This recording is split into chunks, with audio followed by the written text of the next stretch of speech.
about this lineup that you're part of with these shows. You must be absolutely stoked that these shows are getting to happen. Yeah, well, I am stoked. I'm looking at the weather charts as we speak, though, and it doesn't look too good around Queensland. But look, it's gonna go ahead. I'm getting in a van on Tuesday, and we're gonna go. I'm so excited to play with Cheap Trick, to be honest. Have they been a favourite of yours over the years? Yeah, since I was a kid. Loved Cheap Trick. Seen them many times when they've been to Australia. Yeah. So what does that mean to you, being able to share a stage with them? That must be something pretty special for you. I shared a stage already with the drummer Dax. He came down on, it was a few years back now. We played at the Cherry Bar in Melbourne. We did it was like I hate the word tribute, but it was a Bon Scott thing. And he got up and played a few tunes. They were actually here in Australia, Cheap Trick, and I met him there. So that was very cool. So we've stayed in contact. And, I spoke to him today, actually. He's heading, I think he's got 3 shows in Las Vegas, and then he comes here. Awesome. So, yeah, it means a lot to me, actually, to share the stage with all those people. Rose Tattoo, everyone that's going to be on it, you know. It is such an amazing lineup. How long has it been since you guys have been able to play a live show? Because I know, for me here in just out in Melbourne, we've been in lockdown the longest of any city in the world. What's it? How does it feel for you being able to get out there and play a live show again? But how long has it been since you've been able to play a live show? I feel like we played one in a June, but I can't remember if it was last year or the year before. I can't remember. We're on 20. What are we now? 2022. Yeah. Our last tour was in Europe, and we finished there on the 30th of November, 2019. Yeah. So that was our last big tour. Now, I don't remember if we played in 2020 or 2021. I don't remember. We played the Corner Hotel. But it's been a long time since we've done anything. Like, we've tried to record songs. They started, they stopped. We tried to rehearse. We couldn't get there, or, somewhere. Our bass player was living in New South Wales for a while, but he's back in Melbourne now, so that's cool. It's a lot easier to do things. Yeah. With the songwriting, was it motivation that was really difficult to be able to sit down and work? Because I know for some creative people, the lockdowns worked in the fashion that they were able to get a lot done, but then there's other creative people I've spoken to that have just said because they weren't getting out and about and doing things, their whole creativity just dried up. I wrote about 180 bits. Like I said, we started recording some of them. We didn't finish them. We haven't finished. We only finished one, The King of Rock and Roll. I did a small business course, and I started a business called Be Inside the Circle, which is about helping other musicians, get inside the circle. As we all know, if you're not in the circle, it's fairly hard to do things from the outside. So that really excited me, and then we got shut down again in Victoria, and it hasn't died off. Like, I still want to do it, but I haven't been able to get back into it because all our energy is now focused on Electric Mary and Under the Southern Stars. Tell us a little bit about the rehearsals that you've had. I've been watching online about some of the posts that you've been putting up about rehearsals for these shows. How have the rehearsals gone, and how has it felt having the band back together again and being able to play in the same room? Oh, it's the best. I mean, everything in music I love, but being on stage or playing together and getting an instantaneous gratification boost is just the best. We're doing one show before Under the Southern Stars in Melbourne on this coming Saturday, the 5th of March. at Musicland.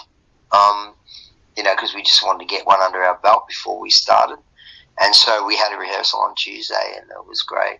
Tuesday this week and Tuesday last week. And,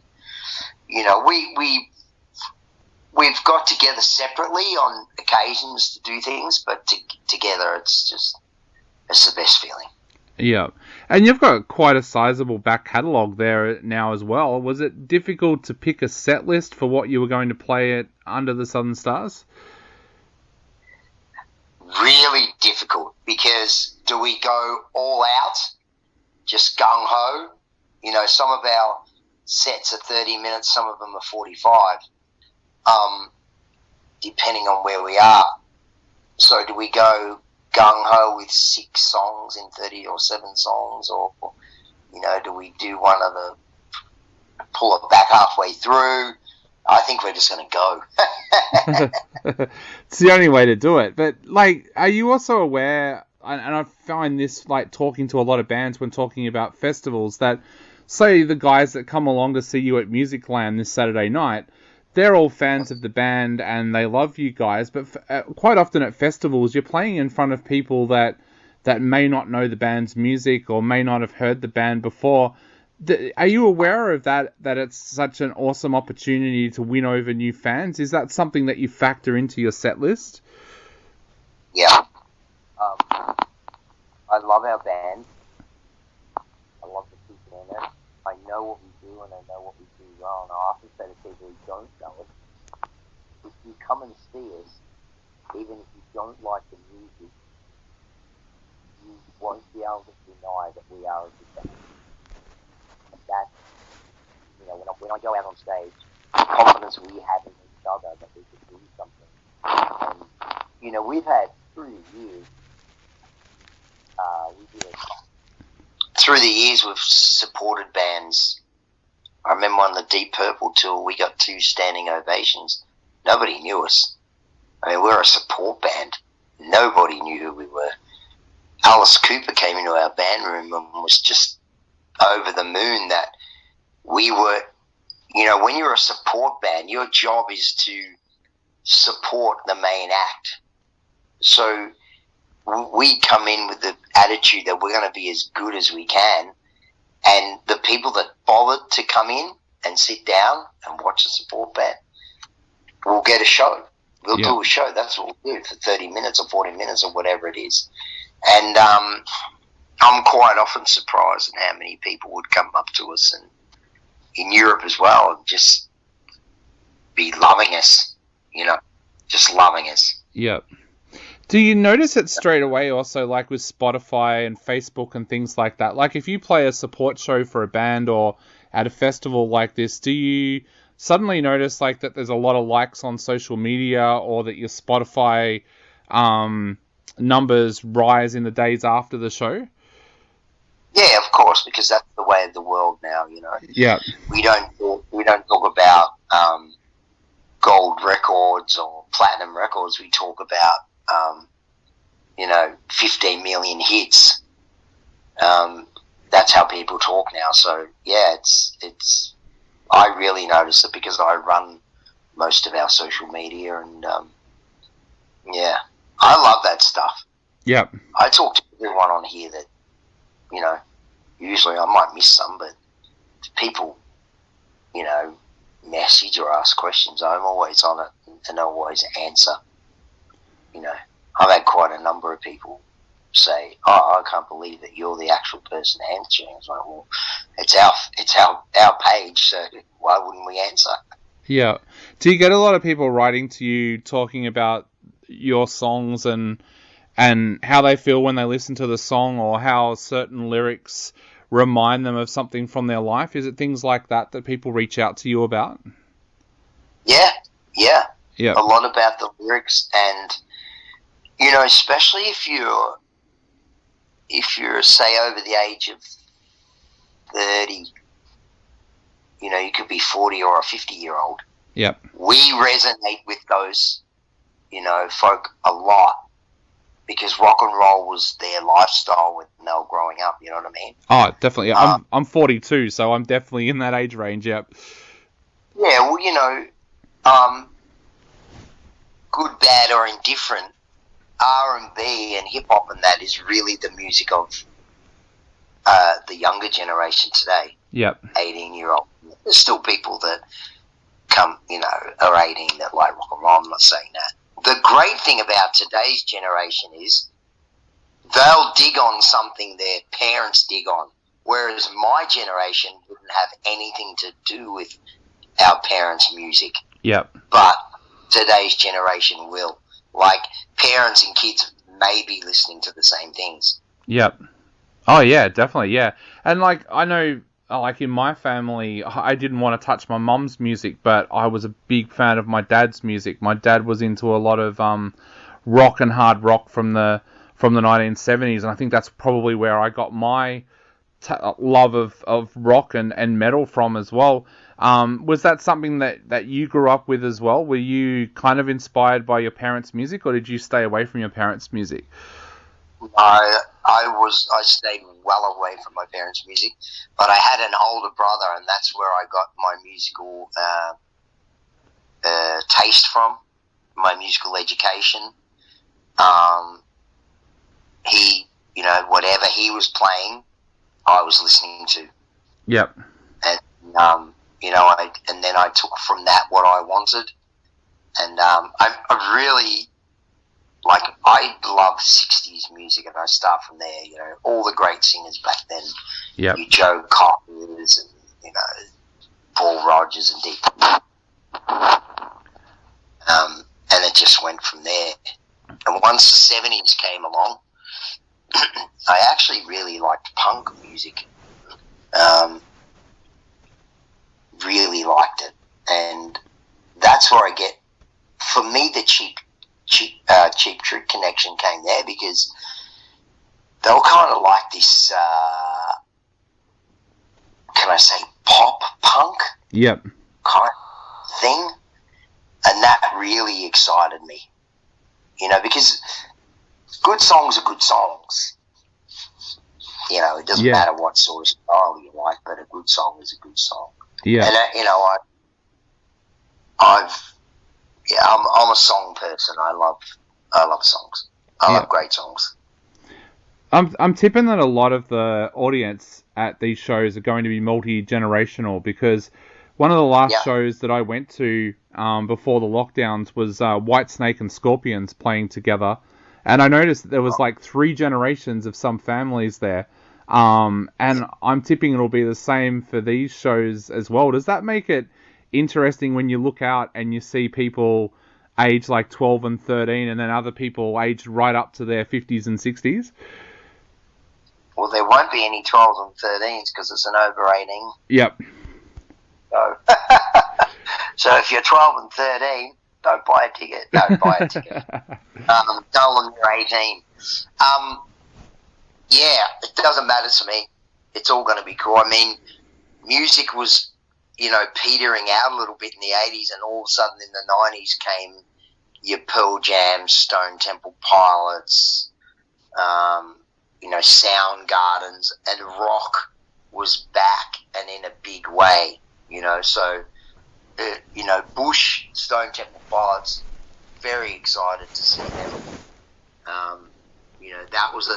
That was a new journey for me when that music came along again. Yep. Every now and then, an era will come along and it'll just excite you. And I think that era was the last real one that stepped up to the plate and said, guitars, drums, vocals, here we are. Definitely. And what do you like at a festival like this? Are you someone who needs to relax before your own set so you don't go and check out the other bands, or are you someone who loves to go and check out the other bands at shows like this? Normally I would. I feel like with COVID we're probably not going to be able to. Okay, yeah. Just because we may be isolating away from each other at the moment. Yeah. Just for the moment.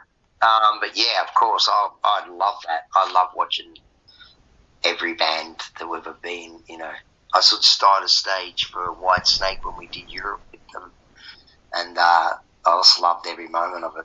Definitely. Well, Rusty, I know we are running out of time very, very quickly. So to wrap up, what would you like to say to everybody out there who's thinking about heading along to these shows? But also, what have you guys got planned for the rest of this year as well? Well, firstly, to the people who are thinking about coming to the shows, don't think about it. Actually do something about it. This is something that's been in the making for well over 2 years now. And I know, a couple of times it's been postponed, cancelled, whatever you want to call it. But a lot of people have done a lot of hard work to make sure that this happens, because music's like an extremely important part of Australia's culture.